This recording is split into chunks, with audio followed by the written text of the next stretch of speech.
बिस्मिल्लाहिर्रहमानिर्रहीम। रब्बी ज़िदनी इल्मा आमीन। अस्सलाम वालेकुम स्टूडेंट्स, कैसे हैं आप सब? जी, हमने अपना 18 यूनिट स्टार्ट किया हुआ है।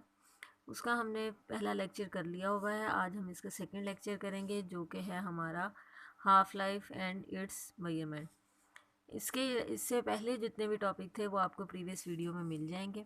अब यहाँ से अगर आप देखें तो हमने इससे पहले जो टॉपिक पढ़ा था वो ये रेडिएशंस के हवाले से था और न्यूक्लियर ट्रांसमिटेशन के हवाले से था, जिसमें हमने अल्फ़ा पार्टिकल्स, बीटा पार्टिकल्स और गैमा रेस पढ़े। जो आपके प्रीवियस पेजेस थे इसमें ये प्रॉपर्टीज़ इस तरह से शो की गई थी कि आपकी रेडिएशंस में क्या क्या प्रॉपर्टीज़ होती हैं।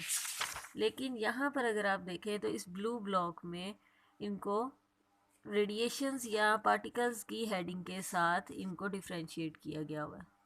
ठीक है, अब यहाँ इसके मैंने पहले पिछली वीडियो में ये एक्सप्लेन कर चुकी हूँ, इसलिए मैं आपको ये दोबारा इसमें एक्सप्लेन नहीं कर रही। इसकी एक्सप्लेनेशन आप प्रीवियस वीडियो में देख सकते हैं। जी, नेक्स्ट वन हमारा टॉपिक है half life and it's measurement. Process of radio activity is random and rate of radioactivity decay is proportional to the number of unstable nuclei present। यानी जो आपके प्रेजेंट न्यूक्लियाई हैं उनके नंबर्स और आपके time यानी जो रेट है या टाइम जिस लिहाज से वो प्रोपोर्शनलिटी है, इसके अकॉर्डिंग ही रेडियो एक्टिविटी होती है। अनस्टेबल न्यूक्लियाई की बात की जा रही है। In the process a constant fraction of large number of unstable radioactivity nuclei decays in a certain time।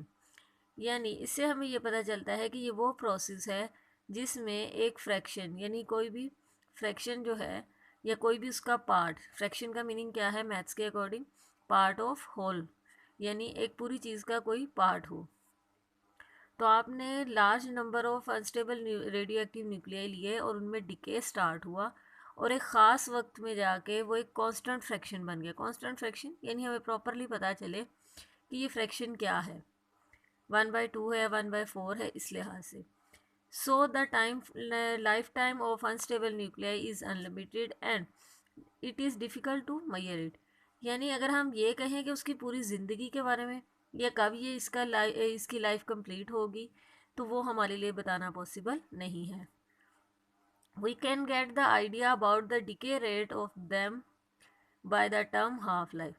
यानी हम नॉर्मली इनकी डिके जो है उसका रेट कैसे फाइंड आउट कर सकते हैं, हाफ लाइफ से। जी, अब यहाँ जो ये टेबल दिया गया है ये असल में इन 3 types of alpha particles, beta particles और गैमा रेज यानी रेडिएशंस की जो 3 टाइप्स हैं उनकी प्रॉपर्टीज़ को डिफ्रेंशिएट किया गया है। जी, ये आप लोगों ने पहले पढ़ा ही है कि आपके मैथ्स में यानी आपका मैथ्स जो है उसमें 4+ होता है, जो आपका 4 माइनस हो जाता है, 2 माइनस हो जाता है एटॉमिक मैथ से, और एटॉमिक नंबर से आपका 2 माइनस होता है और एटॉमिक मैथ से 4, किसमें, अल्फ़ा पार्टिकल्स में। यहाँ चार्ज देखें 2 पॉजिटिव यानी 2 प्रोटॉन्स, आप कह सकते हैं कि 2 प्रोटॉन्स के इक्वल होता है। यहाँ अगर आप चार्ज देखें तो -1 यानी नेगेटिव, यानी आपके जो सिंपल इलेक्ट्रॉन होता है उसके चार्ज के इक्वल होता है, नेगेटिव चार्ज होता है, और गैमा रेस पे कोई चार्ज नहीं होता। ये इसी प्रॉपर्टीज़ को उन्होंने इस फॉर्म में राइट किया हुआ है। फिर उसके बाद उन्होंने कहा है least penetration, moderate penetration and highest penetration. इसी तरह आयोनाइजेशन भी आप कर सकते हैं, लेकिन वो उल्टा होना शुरू हो जाएगा, यानी हाईएस्ट उसमें आएगी आयोनाइजेशन, उसमें मॉडरेट आयोनाइजेशन आएगी और इसमें सबसे लीस्ट आयोनाइजेशन आएगी। उसके बाद जो मैस नंबर, एटॉमिक नंबर और न्यूट्रॉन नंबर पे जो फ़र्क आएगा वो यहाँ राइट किया हुआ है कि किस में आपके माइनस होंगे, सब्ट्रैक्ट होंगे, किस में आपके ऐड होंगे और किस में कोई चेंज नहीं आएगा। जी, हम इसमें हाफ लाइफ में ये सिर्फ इनको समराइज़ करके इन डिकेज़ के बारे में ज़िक्र किया गया है, क्योंकि इन डिकेज़ की वजह से ही जो आपका एलिमेंट है वो हाफ लाइफ या हाफ एलिमेंट में कन्वर्ट होता है। जी, यहाँ देखें the time during which a half of unstable radioactive nuclei disintegrate is called half life of the sample of radioactive element. यानी आपने कोई भी सैंपल लिया है, फॉर एग्जांपल अगर मैं कह देती हूँ कि मैंने 4 ग्राम लिया है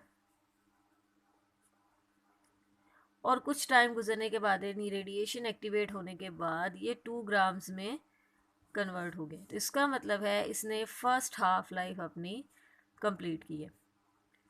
2 ग्राम से जब ये 1 ग्राम में हो जाएगा तो इसका मतलब है इसने सेकेंड हाफ लाइफ अपनी कंप्लीट की है। 1 ग्राम से ये 0.5 ग्राम्स हो जाता है तो हम कहेंगे इसने थर्ड हाफ लाइफ कंप्लीट की है। असल में हम लोग ये कंसिडर करते हैं कि 4 के बाद शायद 2 हो जाएगा और 2 के बाद ये 0 पे चला जाएगा, यानी हाफ लाइफ मुकम्मल करेगा और कंप्लीट। ऐसा नहीं, आपका जो आपका सैंपल है सिर्फ उसके ऊपर, यानी ये जो सैंपल है 4 ग्राम्स, इसकी 1 हाफ लाइफ हुई तो ये 2 ग्राम्स हो गया। जब नेक्स्ट हाफ लाइफ क्रॉस करनी है उसके लिए सैंपल ये कंसिडर होगा, मतलब 2 ग्राम्स का हाफ।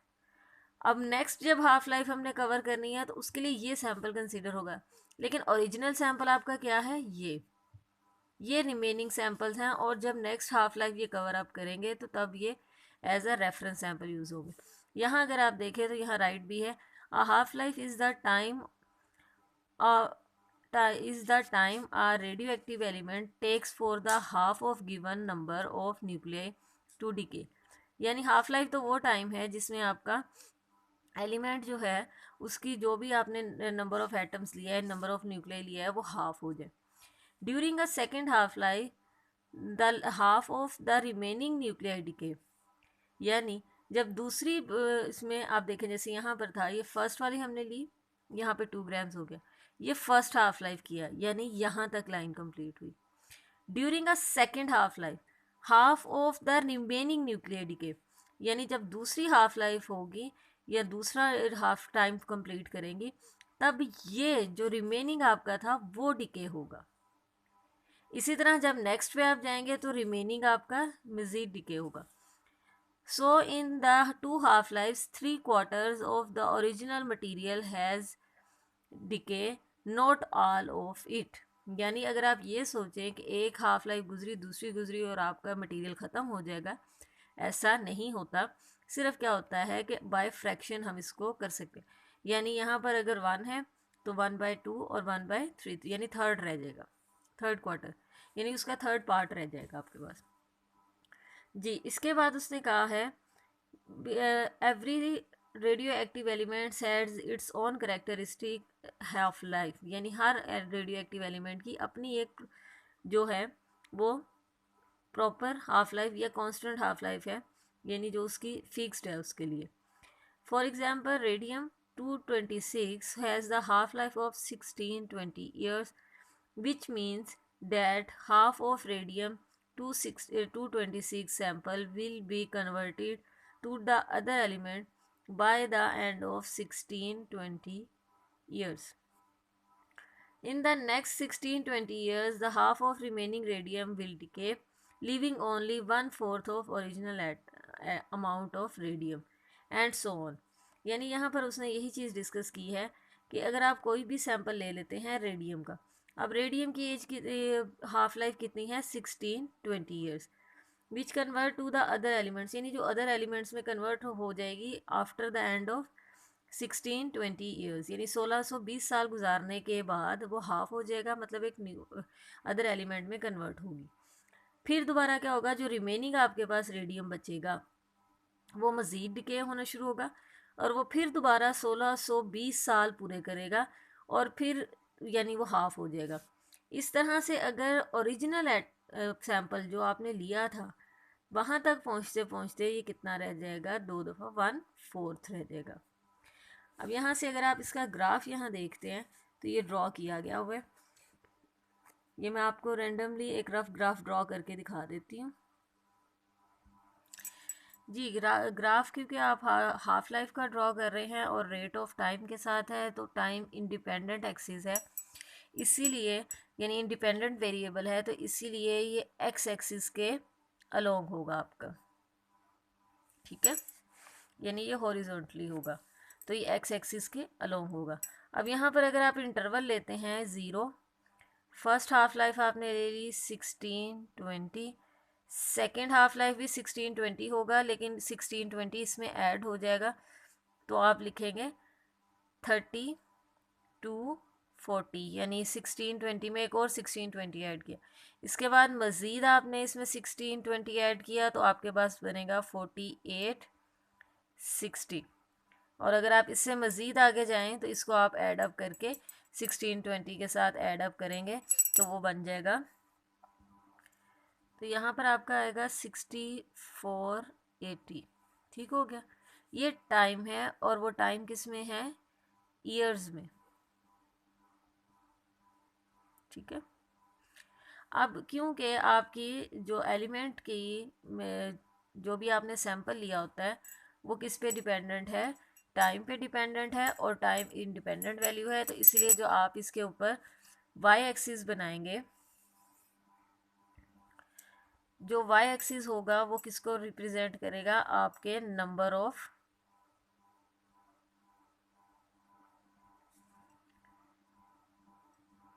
न्यूक्लियाइड्स को।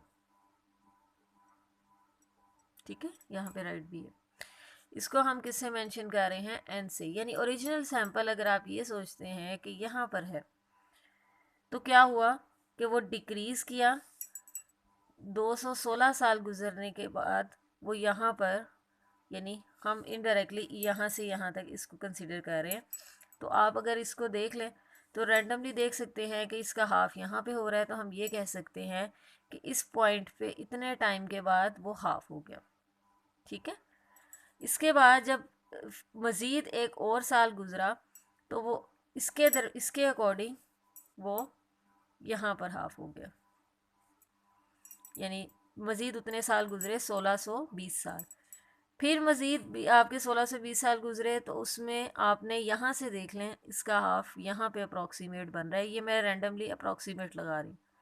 और अगर फिर से आपके और साल गुजरे, यानी 1620 साल मज़ीद गुजरे, तो इसका और इसका हाफ, अगर आप इस डिस्टेंस का हाफ देखें तो यहाँ से रैंडमली आप डॉट लगा सकते हैं।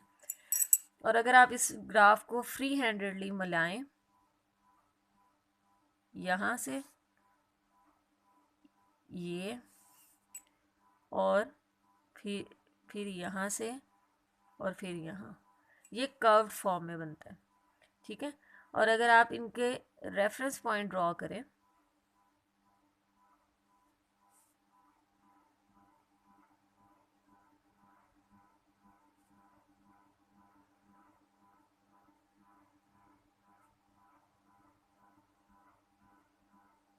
ये देख लें, यानी ये उसी तरह का ग्राफ बनेगा। अब यहाँ से अगर एक चीज़ आप नोट करें, तो टाइम तो हमें पता चल गया कि हमने कितनी हाफ लाइफ ली हैं, ये फर्स्ट हाफ लाइफ है, ये सेकंड है, ये थर्ड है, और ये फोर्थ है।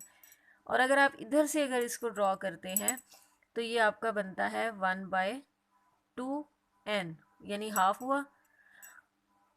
अब क्योंकि 2 दफ़ा इसने क्रॉस अप किया है, तो 1/4, मतलब 2 हाफ लाइफ गुजारी, फर्स्ट हाफ लाइफ और सेकेंड हाफ लाइफ। तो यहाँ पर जाकर असल में ये फार्मूला ये बनता है 2n,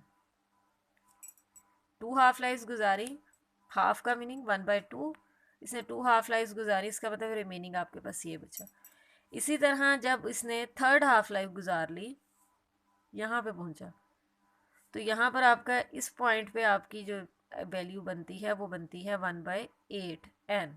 उसका मीनिंग भी क्या है, 3 हाफ लाइफ है, तो 1/2n, तो ये यही बनता है। यानी अगर आपको कभी रिमेनिंग सैम्पल्स या रिमेनिंग आपको वैल्यूज ढूंढनी हो, तो आपको नंबर ऑफ हाफ लाइफ्स पता हो, तो आपको रिमेनिंग सैम्पल का पता चल सकता है। और ये वही चीज़ है जो आपने पहले भी पढ़ी। अब जैसे मैंने आपको एक एग्जांपल यहाँ दी थी 4 ग्राम्स की, तो अगर मैं यहाँ राइट करवाती हूँ आपको 4 ग्राम्स, ठीक है, इसकी मैंने एक हाफ लाइफ पास ऑन की, यानी फर्स्ट हाफ लाइफ अगर हम गुजारते हैं तो उसके बाद हमारे पास बचता है 1/2 मल्टीप्लाई 4 ग्राम्स, तो आंसर आएगा 2 ग्राम्स जी। अब अगर मैं 2 ग्राम का हाफ वैसे ही रैंडमली कर लूँ, यानी खुद जैसे करते हैं, तो वो बनता है 1 ग्राम। यानी मैंने फर्स्ट हाफ लाइफ गुजारी, उसके बाद ये सेकेंड हाफ लाइफ पे कितना रह गया है, 1 ग्राम। अब अगर इस पे आप अप्लाई करके देखें 4 ग्राम पे ही, यही फार्मूला जो यहाँ पर लिखा हुआ है 1/2, यानी सेकेंड हाफ लाइफ गुजारी 2 मल्टीप्लाई ओरिजिनल सैंपल रखे 4 ग्राम। तो अगर आप इसको सॉल्व आउट करें तो 1 ग्राम ही आता है, ठीक है।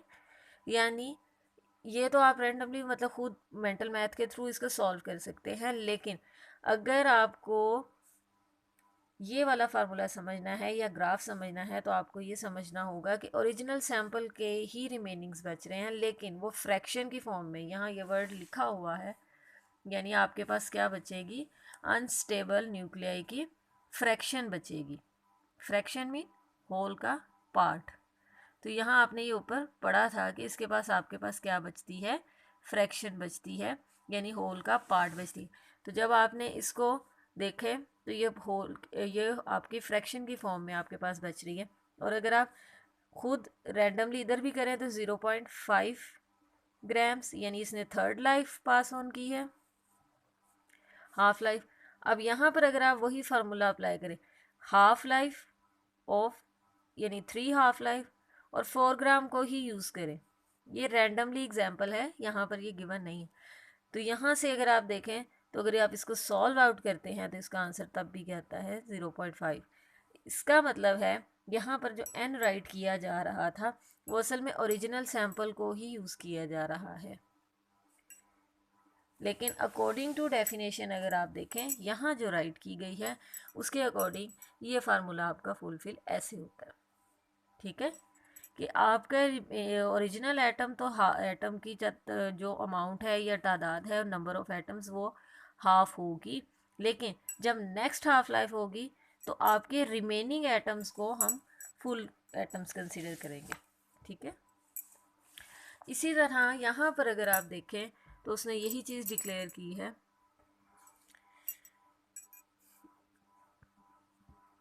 if the half life of radiation element is t, capital T half, capital T half मतलब हाफ लाइफ को ये रिप्रेजेंट करें, then at the end of this number of atom of sample will become half 1/2 after the time 2t half.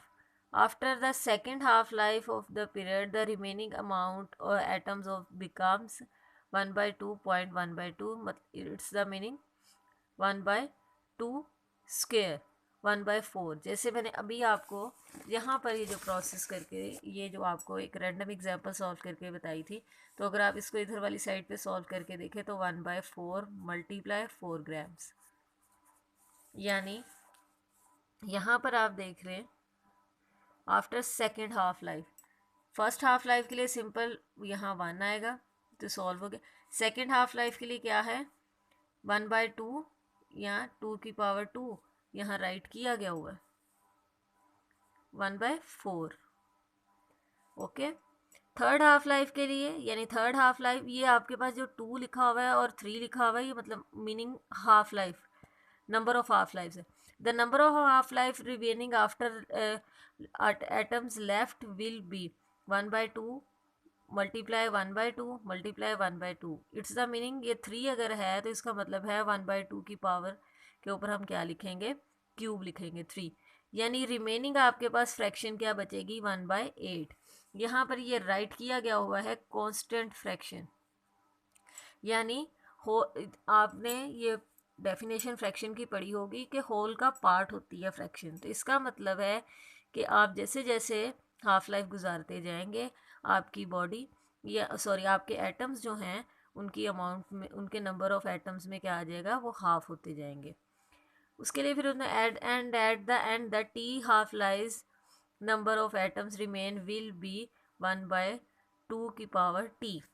यानी हमने यहाँ पर अगर किया कि अनलिमिटेड ये प्रोसेस चल रहा है तो हम ये कह सकते हैं कि अगर आपने नंबर ऑफ हाफ लाइफ्स के according remaining element find out करना है तो आप करेंगे ओरिजिनल एटम और रिमेनिंग एटम। ये आपके पास रिमेनिंग बच रहा है ना, तो ये आपका है रिमेनिंग, और ये आपका क्या है असल में, जो आप ये 4 ग्राम साथ में मल्टीप्लाई कर रहे थे वो ओरिजिनल है। तो यही फार्मूला आपका यहाँ बनता है। दोबारा देख लें कि ये ओरिजिनल एटम है और ये, और अगर हम यहाँ पर 1/2 की पावर t लिख देते हैं तो ये आपका वही फार्मूला बनता है जो कि यहाँ राइट किया गया हुआ जी। उसने कहा है it means that the NO यानी original number of atoms is the sample of radio active elements after the T half life. T half life यानी number of half life, first half life है, second है, third है, यानी T आपका meaning है कि अगर फर्स्ट हाफ लाइफ है तो T किसके इक्वल आएगा, 1 के इक्वल।